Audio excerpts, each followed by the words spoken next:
Our scripture this morning is Mark chapter 10, verses 1 through 12. May God grant us ears to hear him speak as his word is opened and read and declared.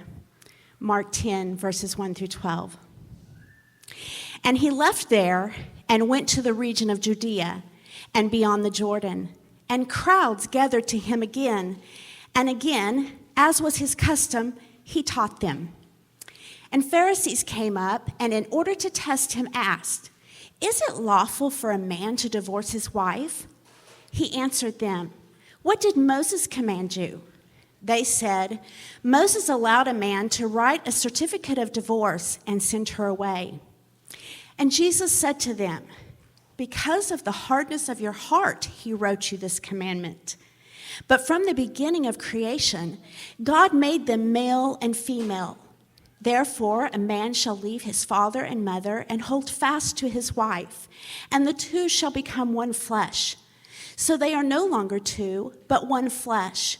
What therefore God has joined together, let not man separate." And in the house, the disciples asked him again about this matter. And he said to them, "Whoever divorces his wife and marries another commits adultery against her. And if she divorces her husband and marries another, she commits adultery." This is the word of the Lord.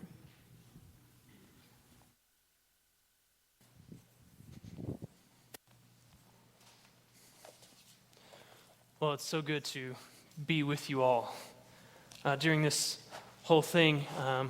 I'm sure we're awkward in person, but it feels less awkward than on the screen. So it's good to be here in person. The whole time, there was never a time when I thought, man, I'm really excited to be in front of a camera. So you never heard that. Like, I heard a lot of people say, "Oh, this is great that we're with you." And I'm just like, it's not really that great. There's a lot about it that's not very great. We're thankful for the servants that helped make it possible. So just Mark and DT, they have anything that you've been able to see, even today, has been because they've served selflessly in many, many ways, giving up nights and weekends. So we're very thankful for the ways they've served. They're probably off serving right now, making sure everything's running well. We're thankful for them, but we're thankful that we get to be together again. And we know that this is only a preview of what's to come one day. This is only the suburbs and the outskirts of our heavenly corporate worship, but we're thrilled that we get to be a part of it. And with all that's going on all around us, it would be nice to have a clear word, wouldn't it?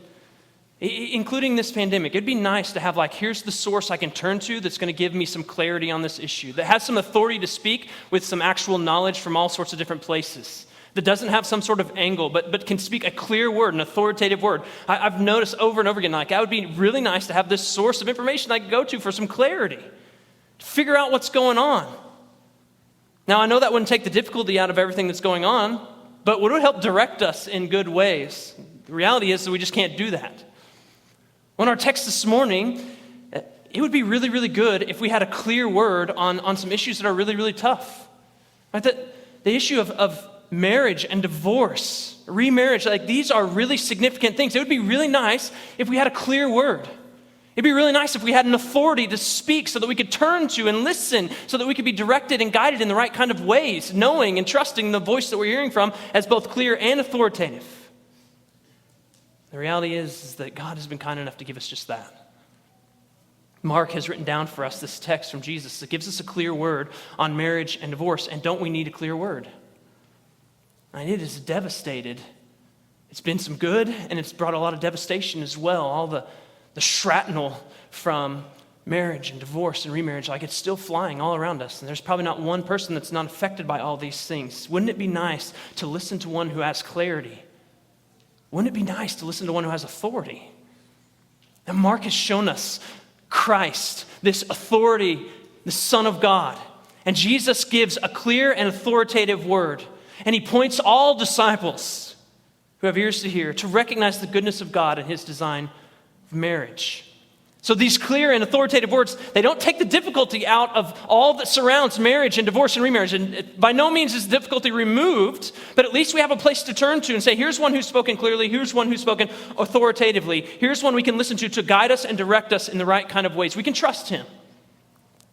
And these words come out in an interesting context, through confrontation.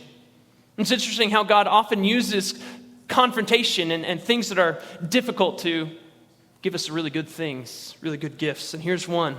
Jesus speaks in the middle of confrontation. Chapter 10, verse 1 of the Gospel of Mark said they left there and they went to the region of Judea. In other words, it seems like they're moving towards Jerusalem. He's told them what is in that place for them. He's told them that he's going to be delivered over by men and tortured and killed. And that's where they're going. So they're going to Judea. That's the area kind of surrounding Jerusalem. They're moving closer that direction. And the crowds gathered to him again, as was his custom, and he taught them. And he's constantly teaching. Everywhere he goes, he's trying to help people that would come and listen. So he teaches them. But there are some that don't come just to listen. Verse 2 says the Pharisees came up in order to test him. And so they said, is it lawful for a man to divorce his wife? When we read test, we think like, oh, you're going to find out your knowledge. And that's not what they're doing when they're testing Jesus. When they're testing Jesus, they're trying to entrap him, ensnare him.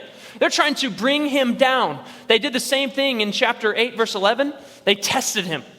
It's very much in the spirit that we saw in chapter 3, where they're in the synagogue and they're watching Jesus closely so they can find something to accuse him for, so they can bring him down. That's what their testing is. Mark is alerting us to the reality that they don't really care about Jesus' answer to apply it to their lives so much. That's not their main motive. They're not trying to learn what the answer is so they can further honor, love, obey, and trust God. That's not why they're asking. They're trying to take Jesus down. You remember in Mark chapter 6, John the Baptist's ministry, he is imprisoned because he was telling Herod Antipas that it's unlawful for you to have your brother's wife. In other words, John the Baptist got taken down and imprisoned because he was saying something's immoral regarding marriage, remarriage, divorce. Perhaps that's what that test is trying to do here. The Pharisees are coming and testing him, so maybe we can lead to something like John the Baptist's beheading. Their specific question on divorce could be an attempt to have that same outcome happen for Jesus as well. They ask it very specifically. We know chapter 3, verse 6 reminds us that the Pharisees were already working with the Herodians to bring down Jesus. They're already working together to destroy him, and this question fits right into that plot, trying to test Jesus. They're not trying to get his mental strength and get a barometer for it. They're not trying to see if he can work his way out of this in a good way. They're not trying to get information. Their motives are much more sinister than that.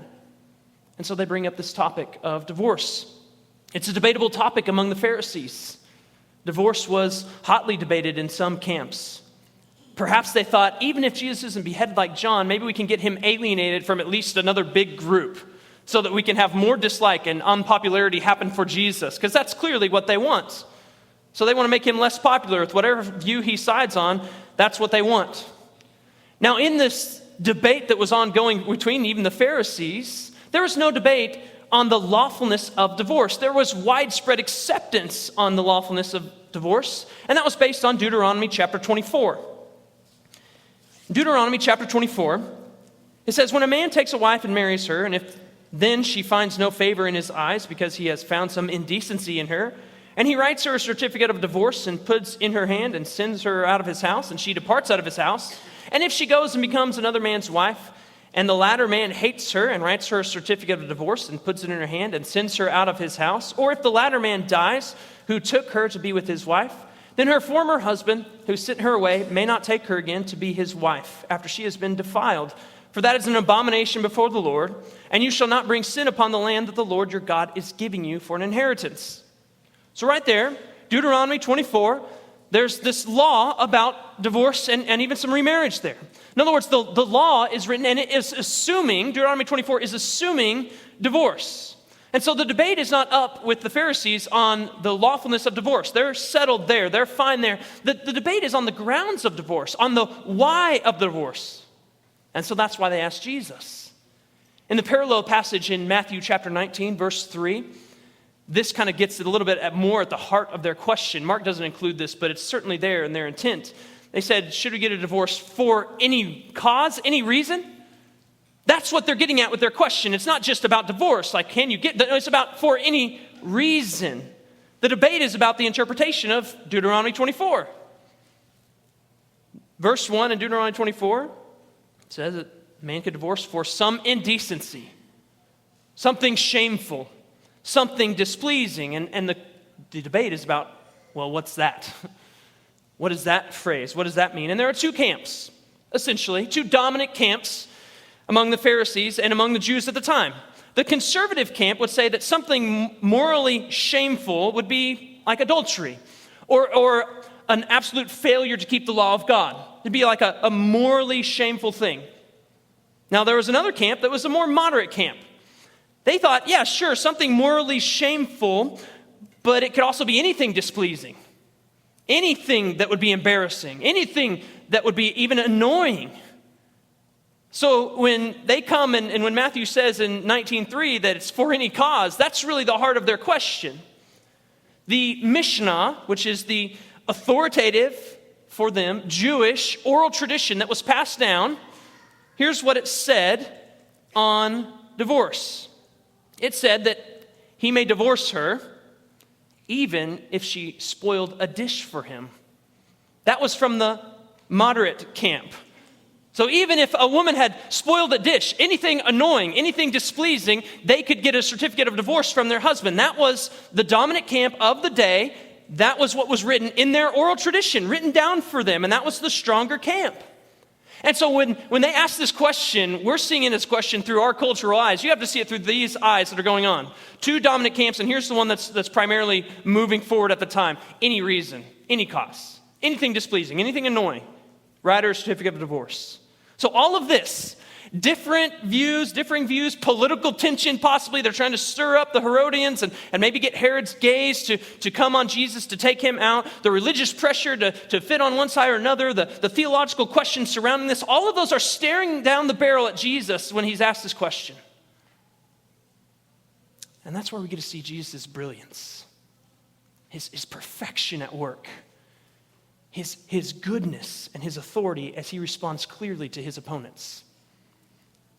Verse 3, he answers them. He says, well, what did Moses command you?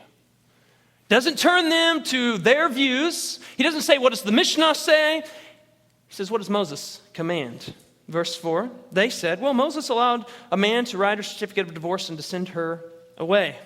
So they appeal to Deuteronomy 24, where divorce is, again, it's assumed and regulated. In other words, there's a law about it. It's not necessarily, and definitely not encouraged or commanded. It is assumed and regulated. And it's a command, it's a law that's for the good of divorcees. It's trying to help protect from injustices, trying to limit the sinfulness so it doesn't keep going even further. It's trying to decrease the consequences that come from the breaking of marriage. And so their answer is not wrong. Their appeal to Deuteronomy is not wrong. But here's what they're doing with the text, is they're taking liberties with it.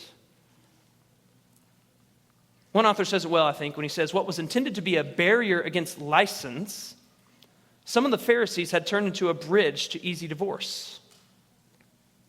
And so they answer Jesus' question interestingly. They answer with what's permitted. And they draw a comfortable line, one that they can fit into easily.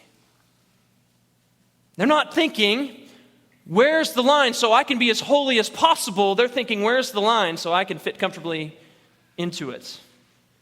And I wonder how many of us know that struggle. Like, I know the speed limit, and here's what I don't do with it.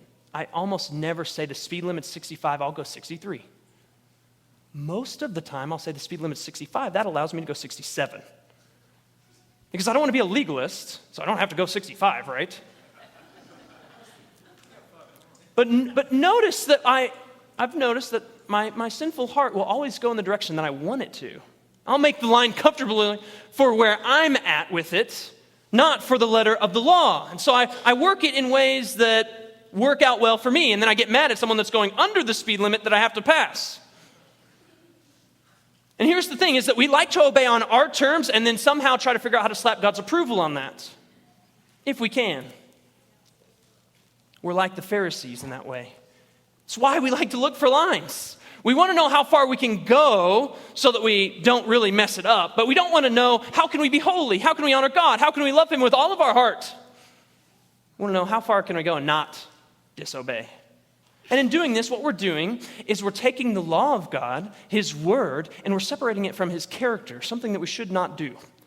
Because if we're not going to obey to honor and love and worship God, then we're saying that what he has commanded is actually not good and doesn't flow from someone who actually looks out for our best. That's what the Pharisees did. They separated the law of God from the nature of God, the character of God, something, again, that cannot be done.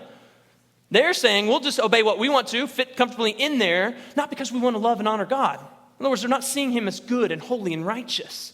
They're doing what they want. It's a difficult question, but still, they come at it from an angle. They don't come up and beg Jesus, like, we want to do what's right. We want to fully honor you in regards to divorce and remarriage and all this stuff. Like, help us. Tell us about divorce. It's not what they're doing. They're trying to fit something into their worldview in a way that's comfortable for them. They'd missed the intent. Deuteronomy 24 is a passage of description, not prescription. It's a passage of concession by God. That's what Jesus says. Verse 5. Jesus said to them, because of your hardness of heart, he wrote this commandment. He's permitting it. He's not saying this is what you should do. He's describing here's what's going to happen, not prescribing. It's a passage of concession. Jesus tells us, here's why Deuteronomy 24 was written. It's a regulation because of hardened hearts. Hardened against what? In the book of Exodus, we see Pharaoh often is described as heart as being hardened. Hardened against what? What God wanted. Hardened against God's word, his ways, his people.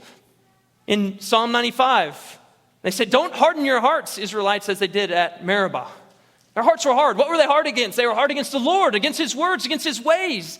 They didn't trust God. That's what they're hardened against. A hard heart is a heart that is hardened against the Lord, against his words, against his ways. It doesn't see the Lord as good, as gracious, as loving, as holy, and so it doesn't trust him.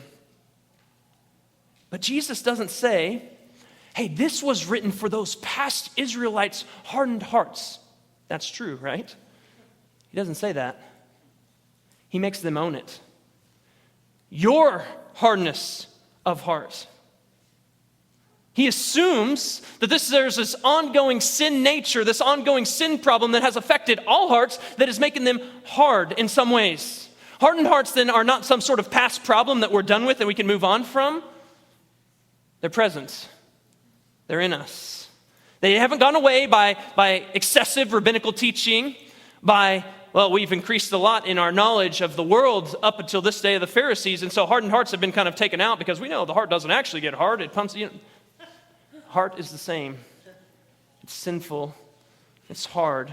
And Jesus has them own it. And those are the hearts that Jesus is addressing here. Not with a different interpretation of Deuteronomy 24. He doesn't do that. He does something different. Look at what he does. He points to God's intent in the beginning. Verse 6, he says, but from the beginning of creation, God made them male and female. So they went back to Deuteronomy 24. Jesus goes back a little bit further, all the way back to the very beginning, so that before there was sin, and he tells them God's intent, God's design. It says, from the beginning of creation, God made them male and female. Therefore, a man shall leave his father and mother and hold fast to his wife. And the two shall become one flesh. So they are no longer two, but one flesh. Jesus, and he's asked a question on divorce, doesn't speak on divorce primarily, does he? He goes to marriage, and it's designed from the beginning, a very good beginning, where you remember that God looked out on everything that he'd created, and it was good. He creates, and it's good. He creates, and it's good. He looks out at something and says, this is not good here. What was it? It wasn't good that man be alone. And so what does he do? He makes woman out of man, takes the side of man and makes a woman, a helper suitable for him. So he makes male and female image bearers made to complement one another. And then he walks the first bride down the aisle, presents her to the groom to his great joy and pleasure. He starts rejoicing that at last, out of all these things that God has created that are good, there's someone that's made like me, woman. And so that leads to marriage, leaving and cleaving. That's God's design. God designed marriage to be one woman and one man who unite as one. And they unite in every way, not just some ways. We don't just give a piece of ourselves. We unite as one. So the two become one. There's not, I'm giving some of myself, but I'm going to hold these other parts back. That's not the design. God designed two to become one, and they go together. Nothing is held back from the other because that's the way God intended. And that intent is for permanence. Verse 9 he even says, what therefore God has joined together, let not man separate. So in light of God's creation of male and female, of his design for marriage, his design for joining two together, and his work for joining those two together, doesn't this divorce talk seem a little bit in different light? It's a little bit contrarian. It's speaking of the ripping, not of the intent. For the Pharisees then when asked by Jesus to respond of what do they think, what does Moses command, to lean on a text about divorce separated from and apart from God's design and intent for marriage was the wrong emphasis. And Jesus shifts it back from the law written because of hardness of hearts to all the way back to God's holy and good design for marriage. A sorely needed shift because their hearts were hard. They completely left out in this discussion as Jesus is talking to them the book of Genesis, the beginning, before there was even sin and God's intent for marriage. Maybe they thought at this point like the law has superseded all that because God's intent and design are so marred by sin that now we need the law. And so we're going to lean on that and neglect the other. But what Jesus does is he pushes back on them. Now it's some sort of different interpretation. He doesn't try to, let's look at Deuteronomy 24 from a different light. He doesn't do that. He moves them all the way back to creation design. He says, let's look at this. Let's look at the intent and design from God. One commentator says that, in other words, a proper understanding of God's prior intentions in Genesis 1 and 2 should have alerted them to the fact that the later Deuteronomy 24 was not about what constituted a pious divorce, but rather about regulating the unacceptable problem that occasioned it in the first place. They're wrong in their emphasis, and Jesus is trying to pull them back. And while the Pharisees ask about grounds for divorce, Jesus speaks of the goodness of God's original design.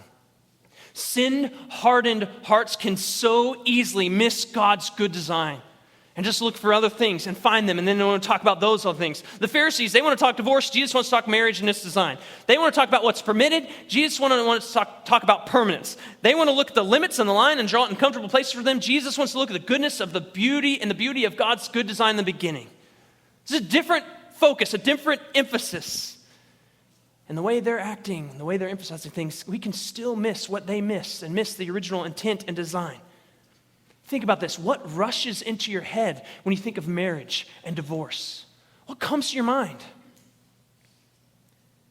Is it God's original intent?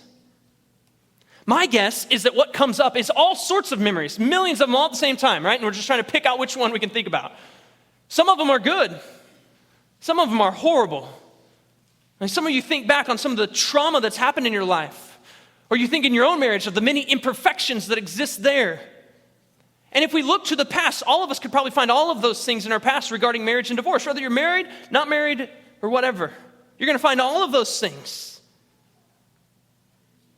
But we're mistaken if we don't look back further than that. Whether we're married or not.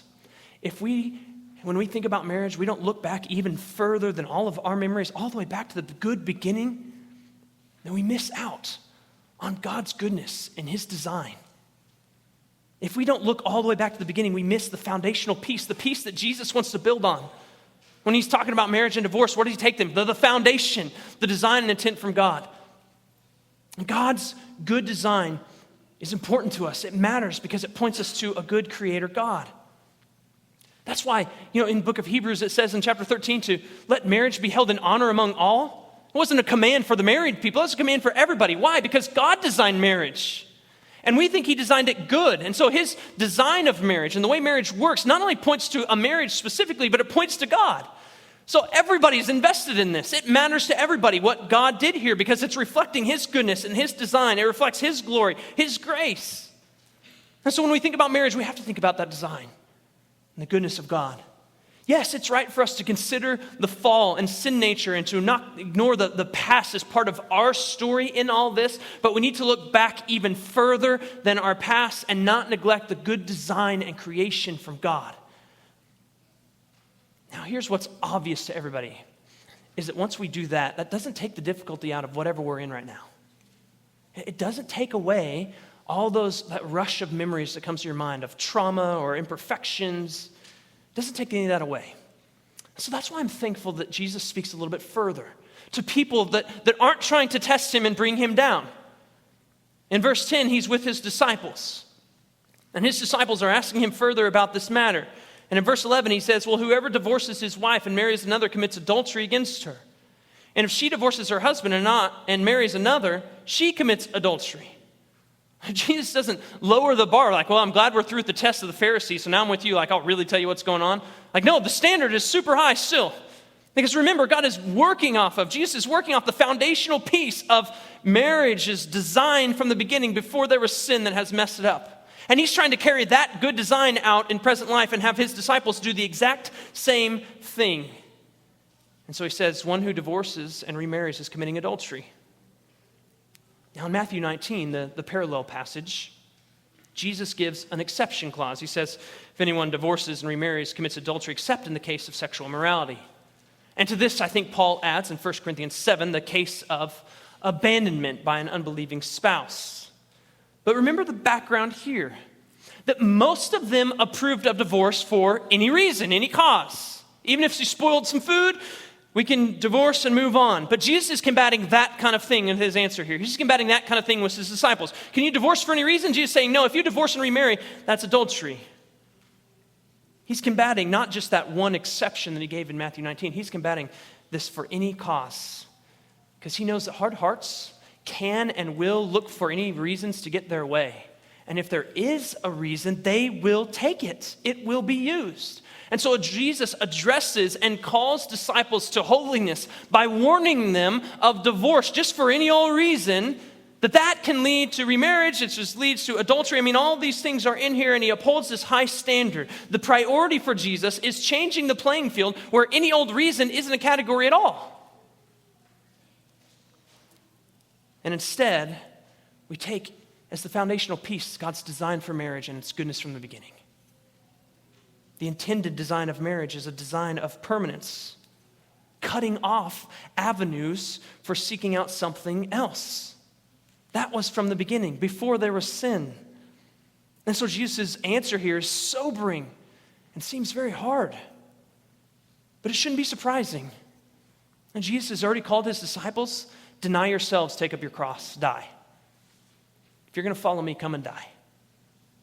So these words and this call to holiness and the way we live our lives include how we conduct our marriages. Shouldn't be surprising to us. But notice and remember what happens when we deny ourselves. What happens when we take up our cross and lose our lives for Jesus' sake? What did he say? Oh, that's when you actually find it. And you lose your life for my sake, you save it. Now, we should expect no different from following Jesus here. We should expect no different from following Jesus' high standards for marriage and divorce and remarriage. Because the one who says them designed this thing. And he's really good. And he's expressing his goodness in its design. And he knows how it's supposed to look. And so we know that when he says, if you're going to lose your life for my sake, you're going to follow after me, it's actually going to be for your sake. He knows how life works best. And he calls his people to holiness in marriage, to self-denial, and he does so as the good designer. He knows how it works. He was there when it started, and he lovingly calls us to follow it. God's design, including his design for marriage, shows us his heart.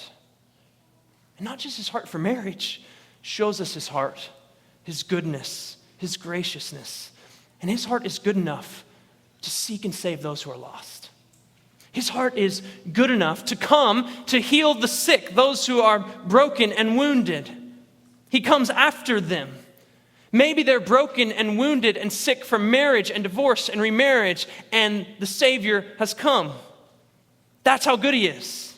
See, Jesus' very life and ministry are this large exclamation point showing that God loves those who stand hard-hearted against his design.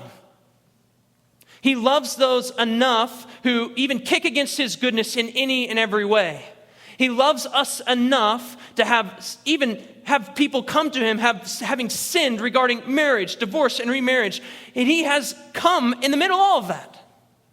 In other words, none of those things have somehow disqualified us from the love of God. None of the hardness of our hearts or our kicking against God's goodness or even all of our failures of divorce and remarriage and sexual immorality that exists among us, none of those have disqualified us from God's love. He came. He ministered. He spoke. He loved. Jesus has already told us what can disqualify us. In chapter 3, verse 28, he said, all sins will be forgiven the children of man, except what? Like this blasphemy of the Spirit. We talked about that in chapter 3. You can look back there.